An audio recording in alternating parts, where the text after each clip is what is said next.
विहान, अथर्व और शिवांश तीनों बहुत ही अच्छे दोस्त थे और तीनों 12th स्टैंडर्ड की एग्जाम को कंप्लीट करने के बाद वेकेशन में कहीं घूमने जाने का प्लान कर रहे थे। मुझे लगता है इस बार हमें गोवा या मनाली नहीं बल्कि गांव जाना चाहिए। गांव के सुंदर वातावरण और गांव की हरियाली का आनंद उठाना चाहिए। बात तो तेरी सही है, लेकिन हम में से किसके गांव चले? हम तीनों एक एक करके सभी के गांव चलेंगे, लेकिन शुरुआत विहान के गांव नाथुपुरा से करेंगे। हाँ तो दिक्कत क्या है, चलो, लेकिन थोड़ी सतर्कता बरतना। मेरे गांव में तुम्हारी ये आवारागर्दी नहीं चलेगी, जैसे देर रात तक जागना, शाम को बाहर घूमना और सबसे खास भूत प्रेत का मजाक बनाना। अरे हाँ, मैं तो भूल ही गया था, तेरा गांव अंधविश्वासी के साथ साथ कायर और फट्टू भी है। देख, अब तेरा ज्यादा हो रहा है। विहान, तू साइंस का इतना ब्रिलियंट स्टूडेंट होकर इन भूत प्रेतों पर विश्वास करता है, लेकिन कसूर तेरा भी नहीं है, क्योंकि तेरा जड़ ही वहां से जुड़ा है, तो ये तो लाजमी है। लेकिन तू टेंशन मत ले, इस बार हम तेरी और तेरे गांव दोनों की गलतफहमी दूर कर देंगे। तीनों दोस्त आने वाले वेकेशन में गांव जाने का प्लान कर रहे थे और तीनों ने चुना विहान का वो भूतिया गांव, जहां शाम ढलने के बाद उस गांव की चुड़ैल निकलती है और गांव में अकेले टहल रहे किसी भी इंसान को जान से मार देती है। अब तीनों को भूतों में जरा भी विश्वास नहीं था और इस बार उनका मकसद भी यही था कि वो गांव पहुंचकर उस चुड़ैल वाली बात को उनकी गलतफहमी साबित कर दे, जो उन्होंने इतने सालों से पाल रखा है। शाम की ट्रेन से वो लोग अगले दिन दोपहर में पहुंच गए थे विहान के गांव नाथुपुरा। वो तीनों विहान के घर पहुंचे। उनके गांव के पुश्तैनी मकान में सिर्फ विहान की दादी रहती थी और बाकी के लोग शहर में ही सेटल्ड थे। अरे बेटा, तू आ गया, बहुत अच्छा किया। जा जल्दी हाथ मुंह धो ले, मैं खाना लगा देती हूँ, जा। तीनों दोस्त खाना खाकर एक ही कमरे में अपने अपने बेड्स पर रेस्ट करते हुए बातें कर रहे थे। अरे तुम लोग सो कहाँ गए? अपना मकसद भूल गए क्या? अथर्व अपने दोनों दोस्तों के साथ कमरे से बाहर चुपके से निकलता है और दादी के कमरे में घर की चाबी लेने जाता है। अथर्व अकेला दादी के कमरे में गया था। वो जैसे ही वापस जाने को मुड़ा, एक पतले से हाथ ने उसकी टी शर्ट पकड़ ली और पीछे से एक डरावनी आवाज आई, चाबी रख दे यहाँ। अथर्व जैसे ही पीछे पलटा, उसने देखा कि विहान की दादी ने उसके कंधे पर हाथ रखकर उसे रोका था। असल में विहान की दादी कोई इंसान नहीं, बल्कि एक चुड़ैल थी, जिसका चेहरा उस अंधेरी रात में भी इतना भयानक लग रहा था कि कमजोर दिल वाला तो वहीं मर जाए। ये देखकर अथर्व वहीं कांपते हुए बेहोश हो गया। जब बहुत समय तक अथर्व नहीं लौटा, तब उनके वो दोनों दोस्त दादी के कमरे में आए तो देखा कि उनकी दादी बेड पर थी ही नहीं। अरे, दादी कहाँ गई? वैसे दादी रात के 1 बजे कहाँ जा सकती है? अरे हो सकता है वॉशरूम गई होंगी, लेकिन पहले इस डरपोक को उठा, ना जाने क्या देख लिया कि यही बेहोश हो गया। वो दोनों उस रात नहीं जा पाते क्योंकि अथर्व उस हालत में नहीं था। अगली सुबह अथर्व की जब आंख खुलती है तो उसे उसके ठीक बगल में विहान की दादी बैठी दिखती है, जो अभी भी उसी खौफनाक चेहरे के साथ थी। बेटा, तू मेरा अच्छा बच्चा है ना? किसी को कुछ मत बताना कि मैं कौन हूँ, वरना कोई तुझे नहीं जान पाएगा कि तू कौन था। अच्छा बेटा मेरा। इसके बाद विहान की दादी वहां से चली जाती है। अथर्व अभी भी सदमे में होता है और अपने दोनों दोस्तों को यहां से जितनी जल्दी हो सके निकल जाने को कहता है।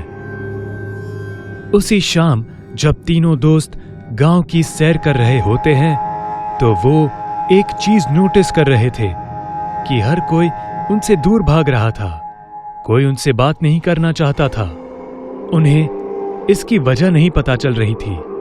एक चाय की टपरी चलाने वाले अब्दुल चाचा थे जो विहान को तब से जानते थे जब से विहान बहुत छोटा था।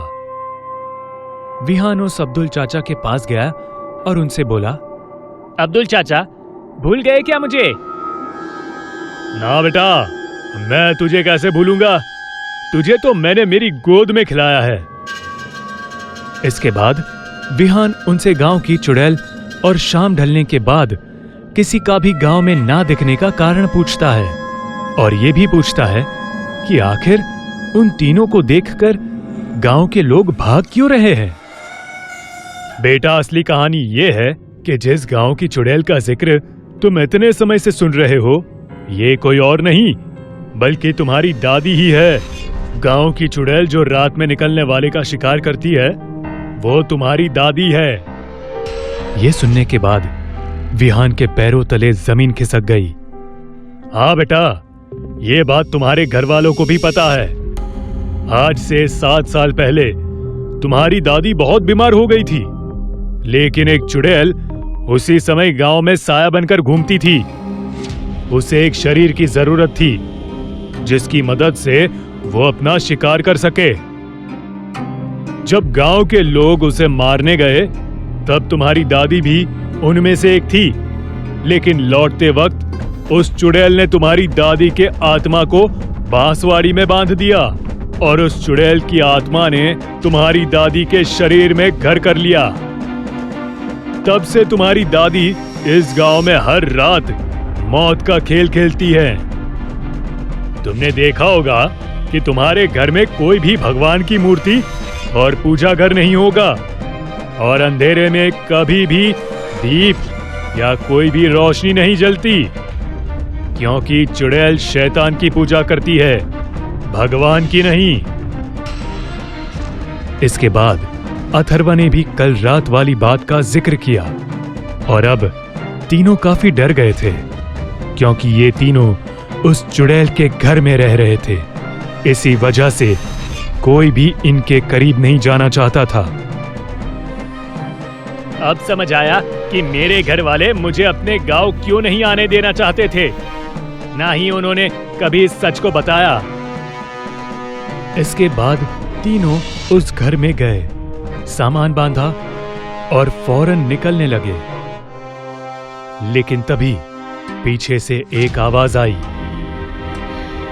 इतनी जल्दी जा रहे हो बेटा, लेकिन मैं अब अपने पोते से अलग नहीं हो सकती। मेरे माया खेल के कारण ही तो मैंने उसे अपने पास बुलाया है। अब तो मेरा शरीर बहुत पुराना हो चुका है। अब मेरी आत्मा को नए शरीर की जरूरत है।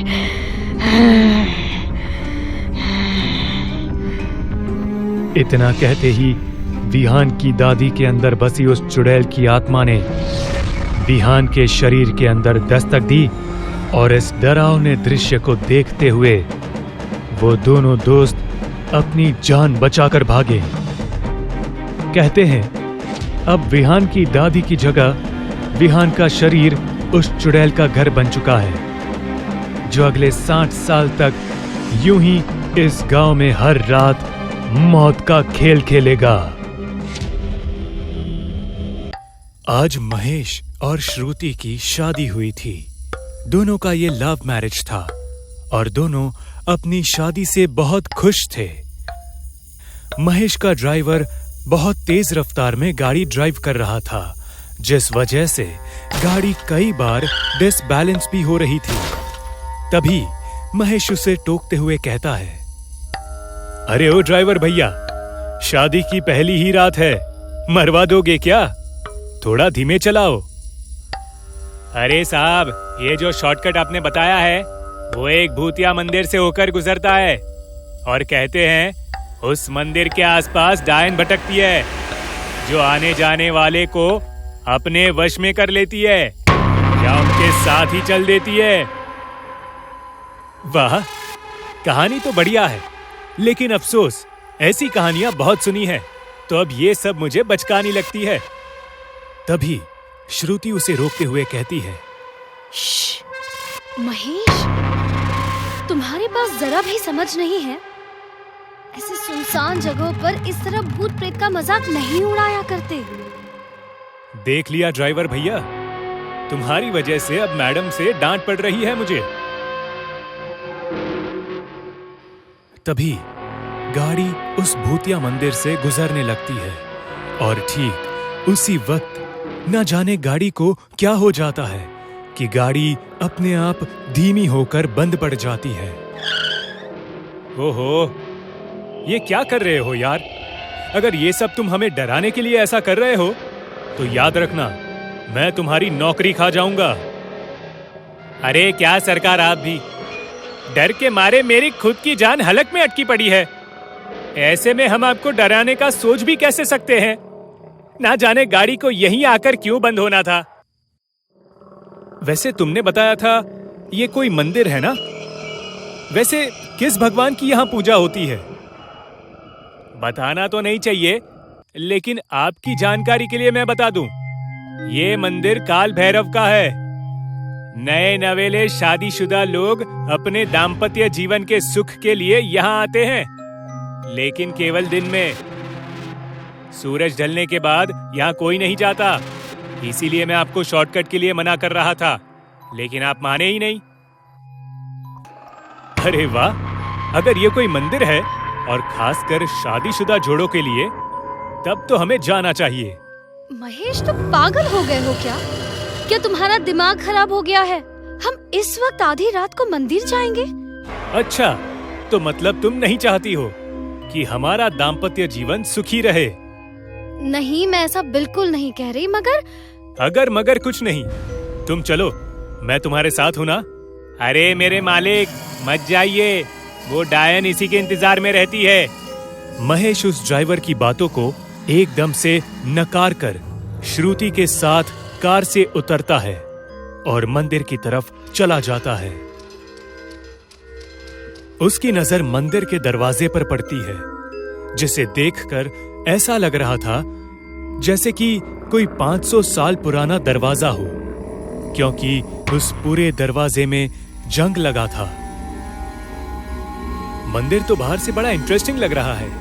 चलिए मैडम, अंदर चलकर देखते हैं। महेश, मुझे ये जगह कुछ ठीक नहीं लग रही। प्लीज मेरी बात समझो। श्रुति महेश को रोकने की कोशिश करती है, लेकिन महेश नहीं रुकता और अंदर चला जाता है। लेकिन तभी श्रुति को याद आता है कि उसके बाबा ने उसे एक शक्तिशाली ताबीज दिया था, जो कि उसके बैग में है। महेश, याद है बाबा ने दुआ के तौर पर हमें ताबीज दिया था?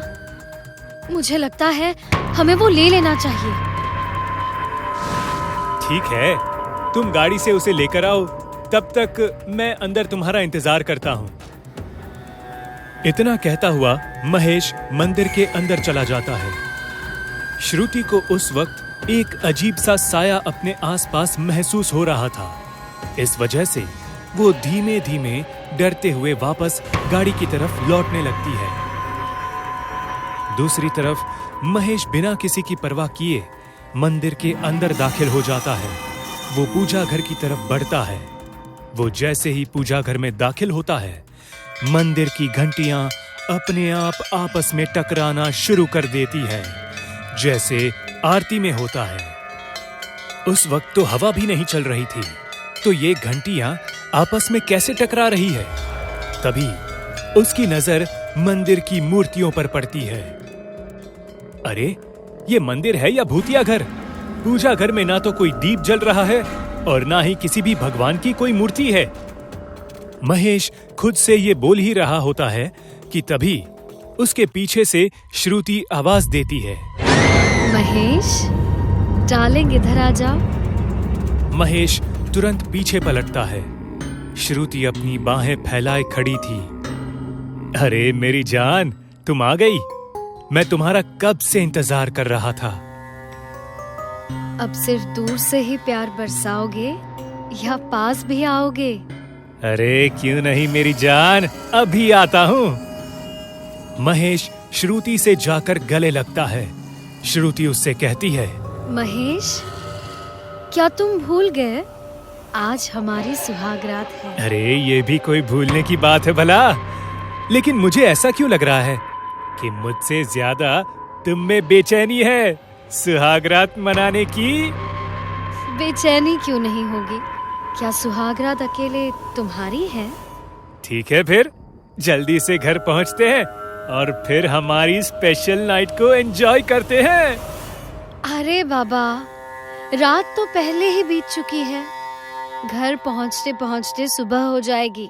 फिर क्या खाक की रह जाएगी सुहागरात? तो फिर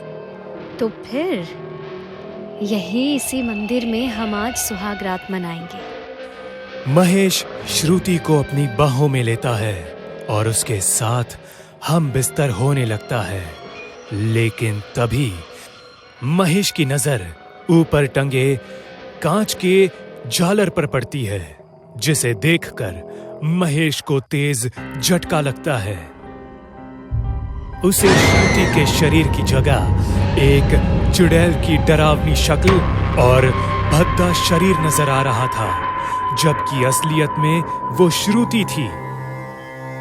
महेश को समझ आता है कि वो अपनी सुहागरात श्रुति के साथ नहीं बल्कि किसी चुड़ैल के साथ मना रहा है। तू कौन है? छोड़ मुझे, तू तो एक चुड़ैल है। महेश उस चुड़ैल से हटने की बहुत कोशिश करता है, लेकिन वो ऐसा करने में नाकामयाब रहता है और धीरे धीरे उसे तेज दर्द भी होने लगता है। उसे ऐसा लगा था कि बहुत जल्द अब वो थक कर मर जाएगा। वो चुड़ैल जिसने श्रुति का रूप लेकर महेश को अपने जाल में फंसाया था, वो अब फिर से अपने असली चुड़ैल के रूप में आ जाती है। बहुत समय बाद मुझे कोई मर्द मिला है। अब मेरे हवस की प्यास बुझा कर रहूंगी।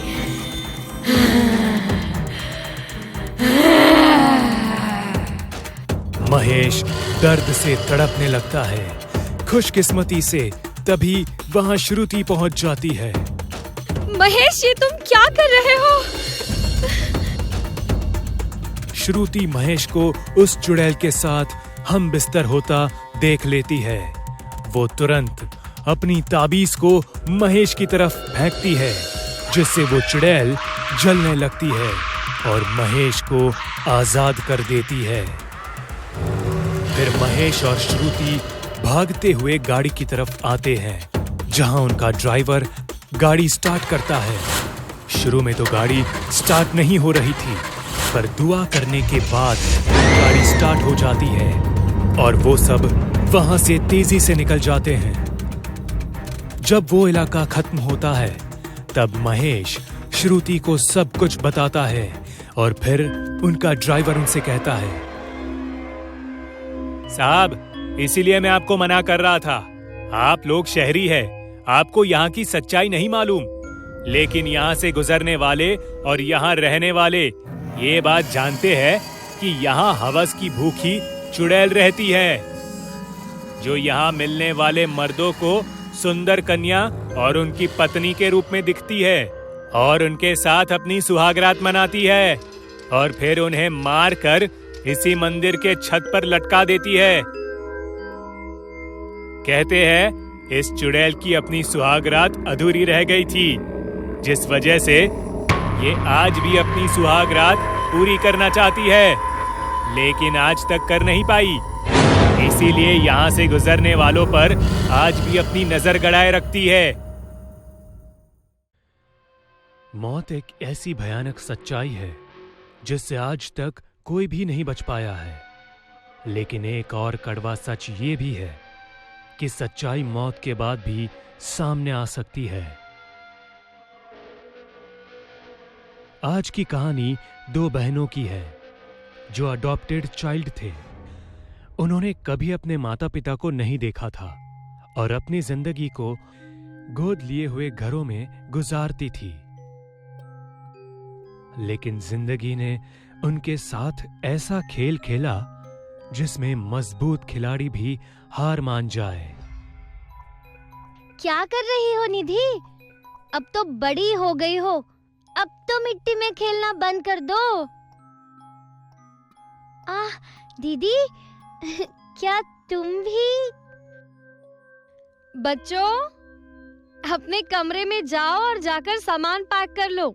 तुम्हें लेने के लिए मर्फी परिवार नीचे इंतजार कर रहा है। चलो जल्दी जाओ। क्योंकि नैना और निधि अडॉप्टेड चिल्ड्रन थे, तो अक्सर उनको फैमिलीज चेंज करनी पड़ती थी। जिंदगी अब तक खुशनुमा चल रही थी।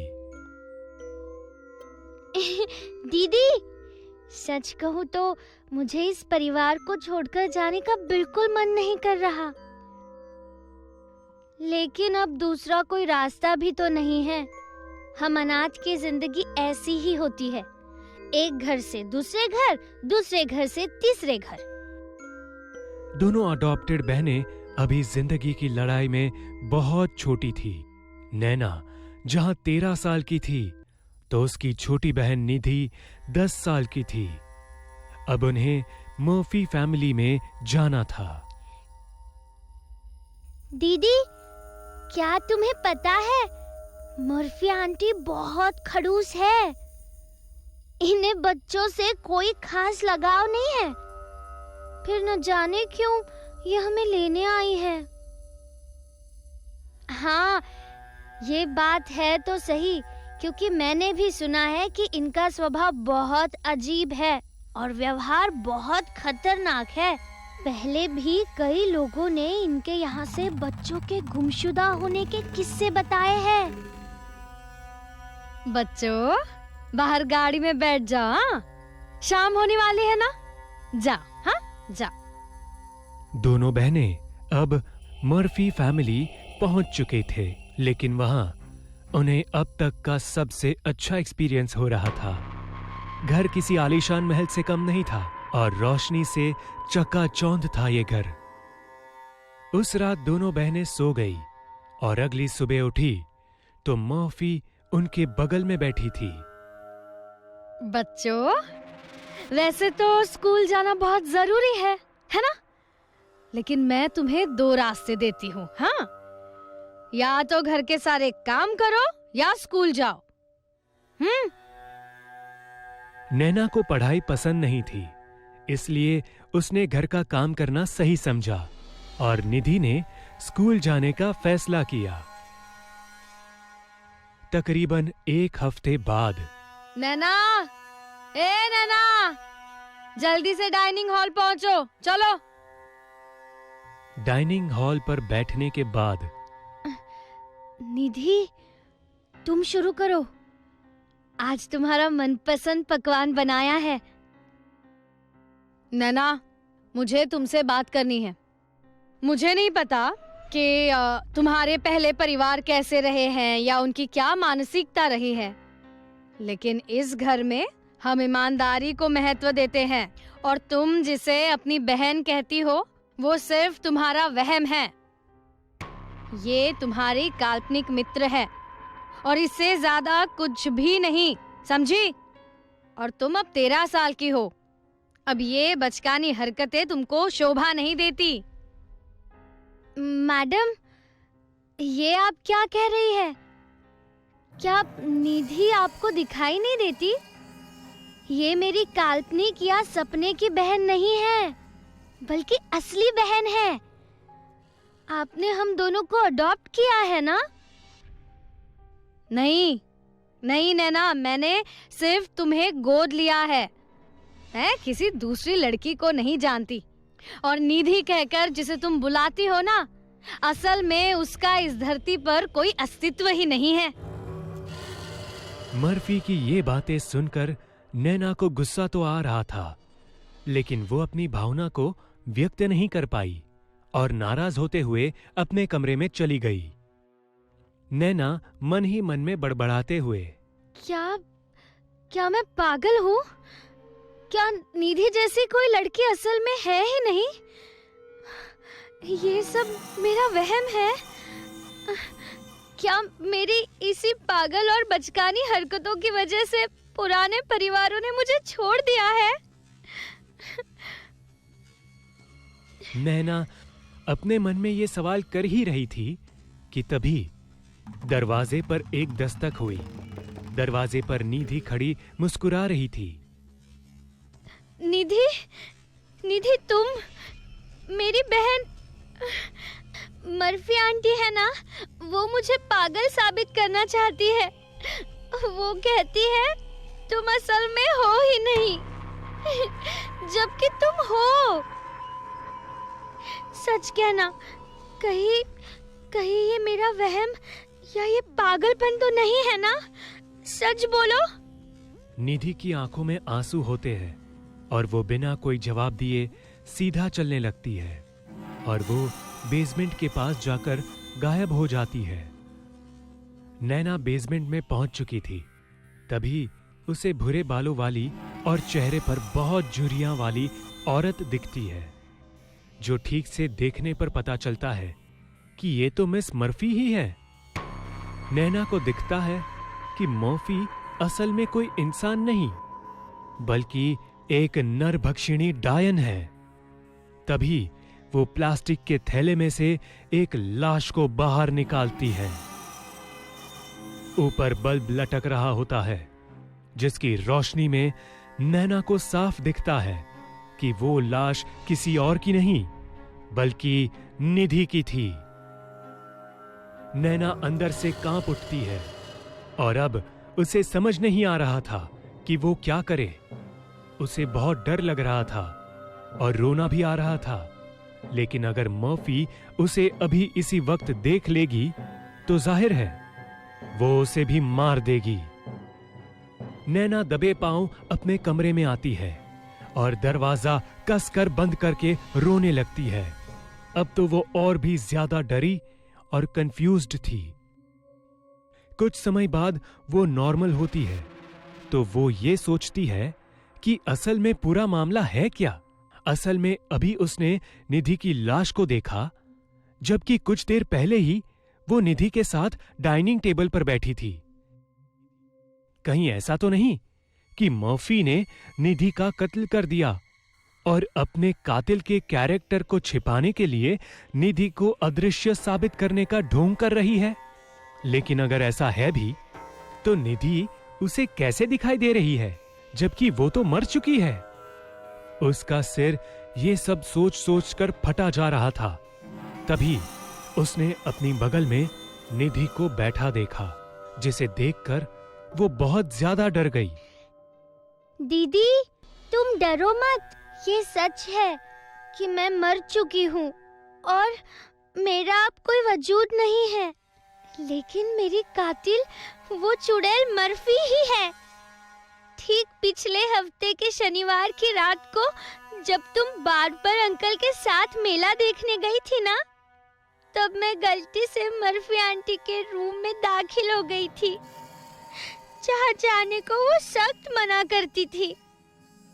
मर्फी आंटी के कमरे में उनकी असलियत थी, जैसे भूत के कॉस्ट्यूम, बड़े नाखून, सफेद बाल और खून की बोतल। मुझे मर्फी आंटी ने देख लिया और अपनी असलियत छिपाने के लिए उन्होंने मुझे धोखे से बेसमेंट में बुलाया और सिर पर रॉड मारकर मुझे मार दिया, मेरी हत्या कर दी। और वही मुझे एक प्लास्टिक के थैले में बांध दिया, जिससे किसी को मेरे बारे में कभी पता ना चल सके। इतना बताकर निधि वहां से गायब हो गई। यानी कि नैना को अब पूरा माजरा पता चल चुका था। उसे बहुत रोना आ रहा था, क्योंकि उसके और उसके बहन में एक बहुत मासूम रिश्ता था, जिस वजह से निधि की आत्मा मरने के बाद भी उसे दिखाई देती है। नैना ने सोच लिया था कि अब वो किसी भी तरह से निधि को इंसाफ दिलाएगी और मर्फी को सजा। इसलिए अगली सुबह होते ही वो तैमूर अंकल के घर गई और उन्हें जाकर सारी बात बताई। तैमूर वही शख्स था जिसने इनका सेटलमेंट मर्फी फैमिली में कराया था, लेकिन इसके बावजूद तैमूर भी मर्फी की असलियत से अनजान था। शाम को नैना तैमूर और पुलिस वाले को लेकर मर्फी हाउस पहुंची और उन्हें बेसमेंट में उस लाश को दिखाने के लिए ले जाने लगी। बेसमेंट में पहुंचते ही जो उन्होंने देखा, वो देखकर सबका दिल दहल उठा। उन्होंने देखा मर्फी फांसी के फंदे पर झूल रही थी और अब उसका असली चुड़ैल वाला चेहरा भी साफ झलक रहा था। वो 200 साल की बुढ़िया नजर आ रही थी। अब तो मर्फी ही मर चुकी थी, तो अब इसके आगे क्या ही हो सकता था। लेकिन नैना ने निधि को मर्फी के झूलते लाश के बगल में मुस्कुराता देखा। नैना समझ गई कि इस चुड़ैल की इतनी भयानक मौत कैसे हुई। इसका कत्ल निधि ने ही किया। वो आखिरी बार था जब नैना ने निधि को देखा। उसके बाद निधि का दाह संस्कार हुआ और फिर निधि कभी भी नैना को नजर नहीं आई। मर्फी का अंत भले ही दर्दनाक हुआ, लेकिन उसने एक मासूम से उसकी जिंदगी छीन ली। 2 बहनों को हमेशा हमेशा के लिए जुदा कर दिया। आज इस घटना को बीते एक लंबा समय हो गया है, लेकिन नैना आज भी उस घड़ी को याद करती है तो दहल उठती है। खासकर उस लम्हे को जब मरने के बाद भी निधि की आत्मा ने उसे सच बता दिया और मर्फी का पर्दा फाश किया। इसलिए कहते हैं, मौत सिर्फ शरीर को आती है, आत्मा और भावना दोनों अमर है।